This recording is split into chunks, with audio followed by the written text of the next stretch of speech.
You're good. You're welcome. The big dog was the one barking because it heard me knocking on the door. And she had to yoke the dog up. Like, she literally had to hold on to him with one hand. And she had to grab the food from me in the other hand.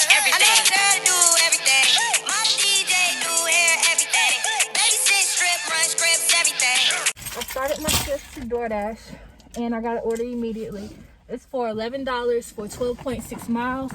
Tip number 1, do not accept orders where the pay isn't the same or over the amount of mileage. So for example, if they're only paying you $3 for 8 miles, don't do it. That doesn't make sense. It's pointless. Well, of course you can do it if you really need the money and it's like that type of timing. That's not the case, and you don't really need the money right then, don't do it. That's tip number 1. Always accept orders where the pay is the same or over the amount of miles. With this order, like I said, it's 12.6 miles and it's $11. So it's pretty close to it. If it's pretty close, you can do it. I'm accepting it because $11, might as well go ahead. Like, it's worth it and it's close to it. And it's a double order. So the first place is Arby's, the next place is Panda Express, I think it said. So right now I'm finna go out of here and go to the navigation to get there, and I'm gonna try to check in with y'all before then. Also, if you agree with that tip I just gave, make sure you go subscribe because it's Trap Navy or no Navy. So right now I'm on the way to Arby's, and my other tip is, right now it's a boost. And so typically when DoorDash gives you a boost, well, not necessarily give you, it's like that area. When DoorDash has a boost, that means that it's probably slow in that area, so it's not enough drivers. And so they're doing that as a tactic to get drivers out on the road. So they'll give a boost of like $1, $1.50, $2, $3, $4, $5. The most I've seen is like a $7 boost. I wasn't able to catch it because I wasn't in that city that I saw it in, because you can see on a map which cities are busy all at once and very busy, not busy at all. You can see what cities have boosts as well at that moment. It varies for each city because each city has its own amount of drivers and stuff. That's their own algorithm, okay? But whenever you see a boost in the area, it either means A, it's not enough drivers on the road, so they're using that as a tactic to get drivers on the road, or B, it's just super duper busy, like OD busy. It's a rush hour and they want people to really get out there. So it's like, either way, it's a tactic to get people out there and all that, and it's more money for you. So it's like, if you're able to, why not get it? So right now it's a $1 boost on DoorDash in my area. So I went ahead and hopped on it because I'm just trying to hurry up and reach my goal. Like I said, I'm only dashing for an hour, really less than that if I hit my goal. All I'm trying to make today is $26. That's it. That's all I'm trying to make today. So $11, I'm damn near already halfway there. Well, this ain't a sit down video, so this is just y'all dashing with me. I'll get into the specifics regarding DoorDash and all that in another video. If y'all want that, comment that down below. But right now, this is just a dash with me. Okay, you guys, so I'm here at Arby's. I'm in the drive-thru. Hopefully they allow me to pick this up to drive through because they be tripping. Well, not Arby's, but some of these restaurants. Welcome to Arby's, you ready? Hello, I have a DoorDash pickup for Bridget F. All right, come on through the window. Thank you. Thank you. But yeah, that's another tip. Nowadays with COVID, a lot of stores you can do curbside and drive through it, so that's a plus for me because I don't like getting out the car sometimes. And so yeah, I don't like being seen. I don't like seeing people. I don't like people, so that's good for me. I just stay in my car, grab the food. Good. It's easy money, okay? Who don't like easy money? You making my job easier, especially with COVID and all these precautions they're taking nowadays. Like, it's real easy. It's real good. But some of these stores, like, they have curbside and drive-through, and they got a rule where third-party delivery people can't pick up their stuff in curbside or drive-through. They have to go inside, and it's just like, what's the difference in me ordering the food myself and coming to pick it up curbside? Like, why do we have to come inside? Hello. Have a good one. Thank you, you too. Okay. So guys, the bag is I said cashier. I was gonna say cashier. Oh my gosh, you dumb bitch. The bag's secured. Okay, so I'm putting the food in the seat and I'm putting the drink in the cup holder. And so now I'm gonna exit out of the app, go back to, well, I'm gonna exit out of the camera, go back to the DoorDash app and click in the navigation for my next spot. Either they're taking me directly to the customer's house, or they're going to take me to the store, the next restaurant, to pick up our next order, because this is a double order. This is a stacked order, whatever you want to call it. They gave me 2 orders at once, and the first one was for Arby's, the second one is for Panda Express. So Panda Express is like literally like kind of right across the street, so they might be taking me directly to Panda Express, because that's how they typically do it with stacked or double orders. This food's stinking. It's making me feel like I gotta throw up. Oh my gosh, I don't like that. I don't know if it's the coffee mixing in with the smell of food or what. And that truck coming out real fast. Hit me if you want to. Y'all see him? He came out from his turn so fast at an angle. Like, I just knew he was finna send me to Jesus. Lord have mercy. So typically with double/stacked orders, they'll send you to the restaurants first. So if you have an order for Arby's, they're gonna send you to Arby's to pick up the order. Then they're gonna send you, if you have an order for Panda Express, they're gonna send you to Panda Express to pick up the order. They're not gonna send you to Arby's and then to the customer to drop off their food from Arby's, and then to Panda Express, and then to drop off the food to that Panda Express customer. That's kind of backwards, especially when the restaurants are right there by each other. Like, you gotta keep in mind, the reason they're giving you stacked orders in the first place is because you're right there in that area by those restaurants and stuff. So it kind of defeats the purpose, sending you to the one customer's house before going to the next restaurant, because it's like, okay, the food is just sitting and that's running up your time. Well, they don't care about our time, I don't think, but that's running up like that. That's giving them, like, y'all get what I'm saying. The quicker we get the customer's food, the better, because the customer feel like we're on the way regardless. Okay, so right now I'm at Panda Express. Okay, so as for another tip with DoorDash, when you get small orders that are like $3, the lowest I've seen for an order is like $3 or $2. I think I have seen an order that was only like $1.50, and it wasn't like the order itself. Like, they gave me a single order that was worth $1.50. I was already doing the order, and then they gave me another one, and it was like an extra $1.50 on top of what I was already getting. But I guess that means that technically that order was only worth $1.50 according to DoorDash.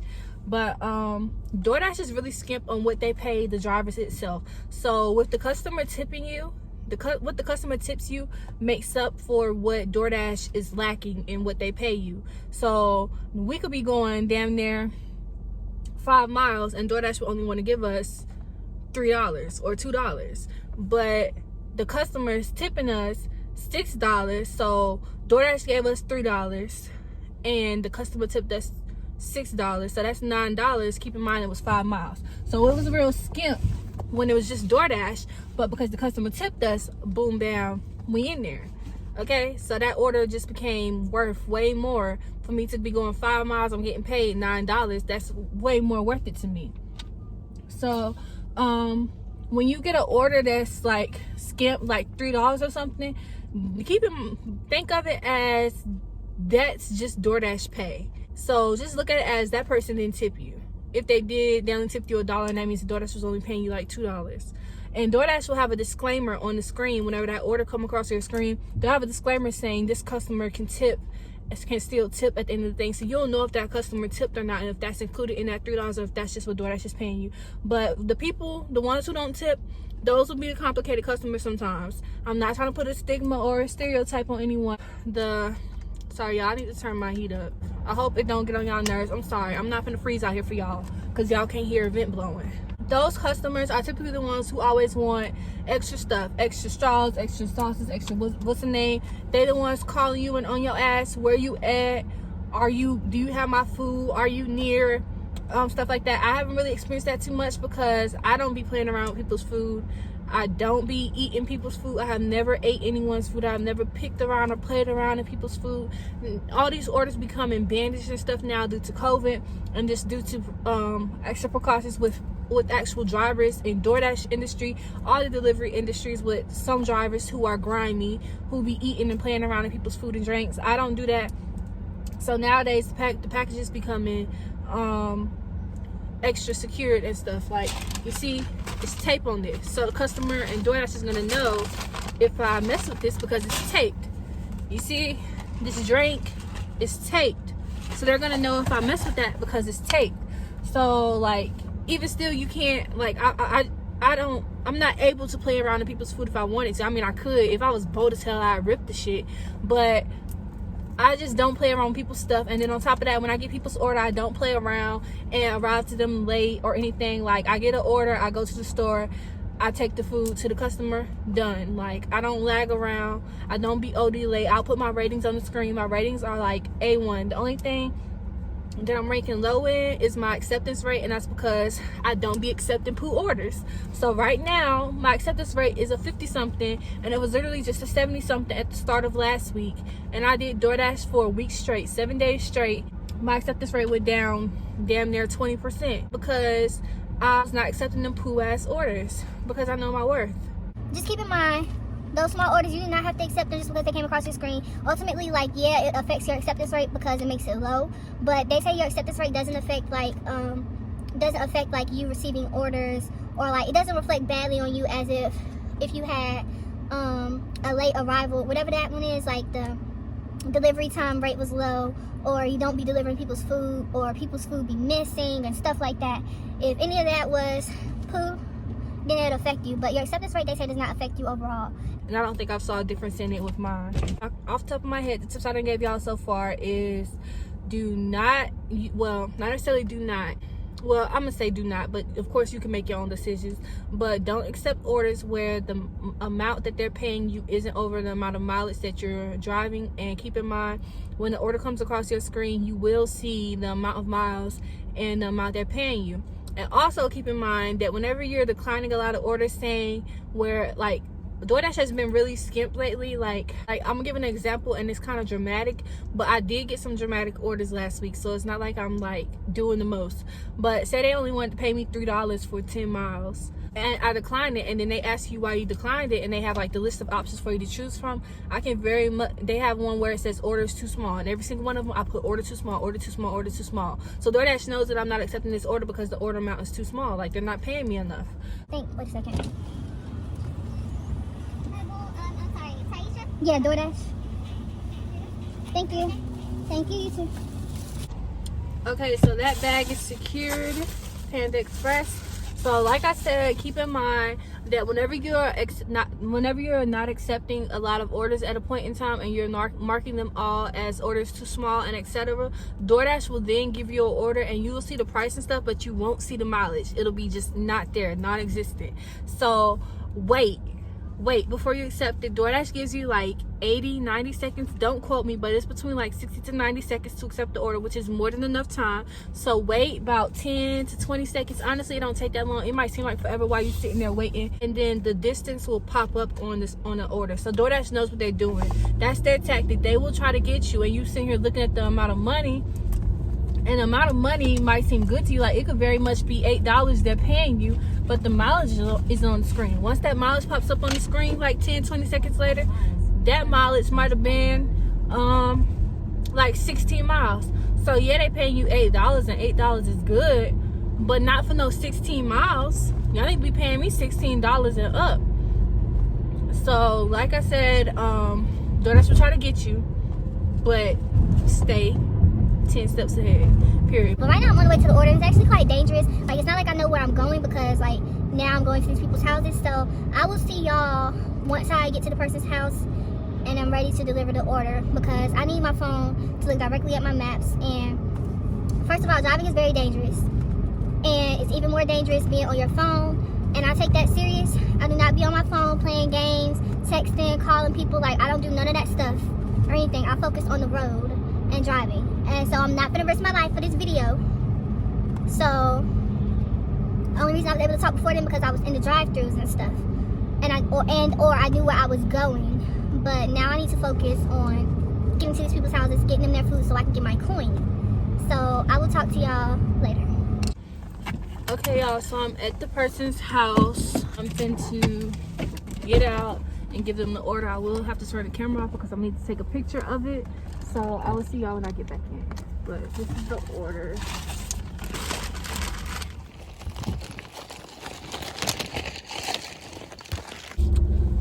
Okay guys, so I just dropped that order off to that customer.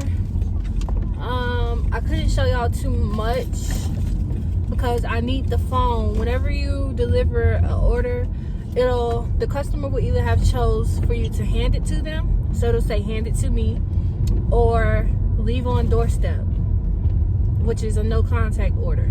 So that customer had clicked leave it at my door. So with the leave it at my door order, DoorDash makes you take a picture of it as proof. Now with that update, some dashers have been going through BS lately where the customer has been able to say that they didn't receive their order, like they put in the claim saying they didn't receive their order when they did, and the customer and the dasher is like, well, I took pictures of it, blah blah blah. Like DoorDash has that update to where you take pictures of the order, to where if the customer clicked leave it at my door, you have to take a picture of it before you submit it. Like it's not gonna let you submit it. So with that update, I don't understand why when the dasher delivered the order and they took a picture of it, why that customer is even able to say that they didn't receive it when the dasher like saw the customer pick it up and etc. Like on those instances, because it's like, okay, you can't always guarantee that the dasher didn't go to that person's house, leave it on their step, take a picture of it, and then pick it back up and take it with them. But it's like, that's pointless on the dasher's behalf because we just wasted our gas. Like it's an L for us and stuff. So I'm believing the dasher, because nobody's just gonna do that. Like it is some sick people in this world, so some people are gonna do that, but overall nobody's really gonna do that. What reason would we have to go to that person's house, put it on their porch and take a picture of it? And keep in mind, whenever you take our picture, we have to, if that person's house has a number on it or something, like right there by their door, when you leave it on their, you can take a picture of it with it right there at their door. Like it'll include a number in it, so that's like proof that you left it at that person's house and stuff. And I just feel like for my own security, I take a picture of it within the DoorDash app, like you're instructed to, like you have to, and then I take a screenshot of that picture while it's in the app, so that way I have, because once you take the picture of it in the app itself, you don't have access to that picture. DoorDash does. So for my own security purposes, like I said, I screenshot that picture so I can have it on my end as well. So if anything ever happens, God forbid, I have that picture for me to go directly to for my resources, where I can say, well, I delivered that order to this house, and I have pictures on my behalf, not just on DoorDash's behalf. DoorDash they don't side with their drivers or their dashers even whenever it's proof. Like they just automatically side with the customer. They don't give their dashers or their drivers a chance. Like I don't believe in the saying customers are always right, because they're not. Like customers know how to get over. Like you can't always side with people. You get both sides of the story, and from that you determine the truth. That's all there is to it. But I don't understand how, with DoorDash having proof like on their end that that the dasher took a picture of the order, how that customer's even able to say that they didn't receive it. Like come on now, DoorDash just take that L. Like okay, you making the dasher take their L to keep the customer happy, but it's like if that's the case, you just take your L, get that customer their money back, and keep that dasher driving. Because first of all, what was the point of y'all getting the fucking update to where we have to take pictures of orders whenever we deliver them if they're leave it at my door order, if you wasn't gonna fucking use that as evidence if a customer claimed that they didn't receive it? Like I don't understand. Now as far as a hand it to me order, where you hand it to that person directly and stuff, like we can't necessarily physically prove that. So what I do is, whenever it's a hand it to me order, back in the car, I take a picture of the person's house. Sometimes I'm able to snap a picture of the person as they're walking back into the house and stuff, and that's just my security, because it's like, okay, I still came to this house. Like no, I don't have the food sitting here on the thing, but this is this person's house. And sorry y'all, that's the windshield wipers. If you don't want to hear the sound of windshield wipers, I'm sorry, but not sorry, it's raining.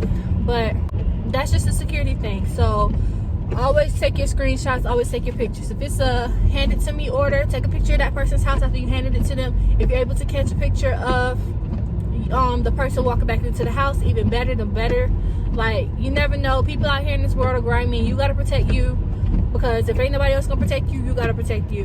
And DoorDash, like they just be locking people out of the app and stuff, not allowing them to dash and stuff. So in the meantime, regardless of if you're able to get back into dashing or not, just it's good to have evidence in case anything ever happens. Nothing has ever happened to me, God forbid. I don't want nothing to happen to me. You just gotta protect yourself. And this isn't just with DoorDash, with any of the other apps. Always take a picture.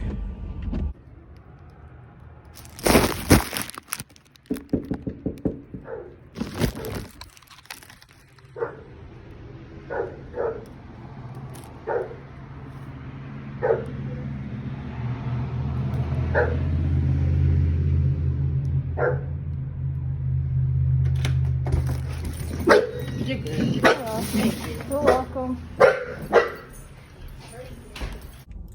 Okay guys, so I just delivered that order. I'll put the video in. I did record that one. That one was a handed to me order, and she had a dog. Well, 2 dogs actually. One big dog, it was a pit bull. It was really cute, and she had a really, really tiny dog. But the big dog was the one barking because it heard me knocking on the door, and she had to yoke the dog up. Like, she literally had to hold on to him with one hand, and she had to grab the food from me in the other hand because it said handed to me order, so I was handing it to her. I wasn't gonna sit it down necessarily. It did take her a little minute to get to the door, but it won't till the second time I knocked where the dog started barking. So yeah, that's how that went. That she did not tip me. Like I said, that order was $3. That's all DoorDash is paying me, but then I got an extra $1 from the peak pay, so technically DoorDash paid me $4, but I would have only gotten $3 had it not been a boost going on, which was the $1 peak pay. So that order was worth $4, but I'm on the other side of my city right now, and I want to get back closer to home. So the app is on pause right now. What pausing the app means, basically, like, if you need to stop and go in the store somewhere, if you need to stop and get gas, if you need to stop and use the bathroom, if you want to stop and take a break, it don't matter what you want to stop for. You can pause the app, and it won't ask you why you're pausing either. You just literally go to the little 3 lines on the sidebar, click it, click pause, and it'll pause it for 35 minutes, the timer. And when 35 minutes is up, if you haven't already resumed your dash by then, they'll automatically end your dash, which that's not bad at all. 35 minutes. Literally, if it only take me 5 minutes to do something, I can come back and resume it. But okay, you guys, so as I stated before, some of these restaurants make delivery drivers have to come in to pick up the order versus receiving curbside, like other delivery or like other to-go / curbside orders can, which is really stupid. What's the fucking difference? I'm just gonna go inside, pick up the orders. It's a double. You never know how long you may have to wait, how long before the order is finished. You never know if you're at a customer's house and you're delivering the order, who's watching you or who has ulterior motives or anything. So always bring your keys with you. That way no one can think that they can steal your car. Or even if they attempt to steal your car, they can't because you have the keys. So always have the keys with you, because you never know who want to decide to run up to your car and try to steal it. Meanwhile, you're at the person's door or walking back to the car, etc. You could leave your car running. Always leave your car running whenever you're delivering the order to a customer's home. Always leave your car running. So that way it can make it easier for you to get back in and get going. But of course, you can only leave your car running if you have a push start. If you have a car where you have to put the key in the ignition, then of course you can't leave your car running. A person can steal your car. But if you have, sorry you guys about the windshield wipers, it's raining really hard. I need them. I'm just trying to hurry up and get this tip out, this tip to you all out, so that I can focus back on driving. You all probably won't see me after this because it's going to be hard for me trying to flip back and forth from the camera while I'm driving to these customers' homes and then trying to film their food. But the bags are secured. This is one order. This is another order. And the tape came off on this side. And I don't need nobody thinking I tried to take their shit. And then one person got a drink. Look at all this gravel on the road. Like, what the hell happened? Like, I was just showing y'all all the gravel. I don't know what the hell happened right there. I don't know if a truck came by or something carrying a lot of gravel and a lot knocked out, but that's ridiculous. And I was not. Okay, y'all, so I just want to show y'all this neighborhood. These are some really, really big, nice houses. So this is where I'm delivering to. You know, these big neighborhoods, they mean money, baby. That means tip. That's why my payout was so high. $14.75 for 2 orders. That's lit. Now I'm gonna attach this back to my tripod and see where I gotta go. Okay, you guys, so I'm at the last customer's home. I just delivered their order. Now I'm gonna head home. Okay, you guys, so like I said, I was only trying to make $26 and I made exactly that, actually a little bit over that. And so I'm going to put the earnings on the screen for you all to see and just enjoy this last clip of me from Snapchat. And I hope you all enjoyed this video. Make sure you like, comment, and subscribe to become a part of the Trap Navy on gang. Don't forget, if you want an actual sit-down tip video for DoorDash, please comment that down below. I'm going to give y'all what y'all want. Y'all just got to tell me. Thank you. They say fly girls have more fun. so you should enjoy yourself.